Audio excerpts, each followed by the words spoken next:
Lafa mavoava tanteraka kosa indray omaly dia nahitana fiakaran'ny vidin'ny solika. Momba izay indrindra tsy niandrela fa dia nitondra ny fomba fijeriny avy hatrany ny ministra ny solika Andriamatoa Marcel Bernard. Vokatry ny fiakaran'ny vidy solika maneran-tany, miampy ny fampiarana tsikelikely ny tena vidy solika no mahatonga ny vidy solika ny sotro-bidy.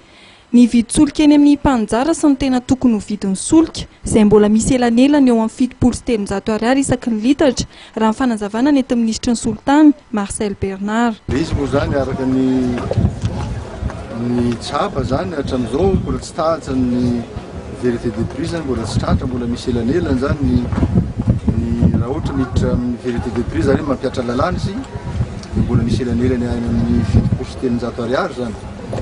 Vidina amin'ny poala station sy ny vidy tokony izy. Izay moa tsy tratra ndray mandefa. Karaha zany miditra amin'ny fanjakana amin'izao vaovao zao zany ka tsy maintsy vera ilay fiara-miasa amin'ny rehefa matsofola. Fa io anisan'ny zavatra tena tsy maintsy takia mihitsy hoe vérité de prix.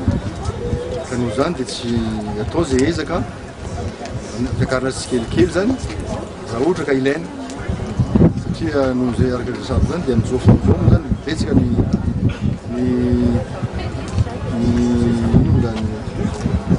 eran-tany zany ny filana amin'ny solitany noho ny ririna zany any an-dafy zany any an-dranomasina. Miankina amin'ny vidin'ny solika eran-tany ny fiakaran'ny vidy solika raha nambarary ny ministra. Baril zao eo $108 ny tonne. Ny tonne métrique $108. Ny baril matsy $108 ny baril amin'ilay daty Europe. Ny any États-Unis moa zany any amin'ny 96 moine $98. Amin'izao fotoana izao. Zay zany ny antony anaovana azy.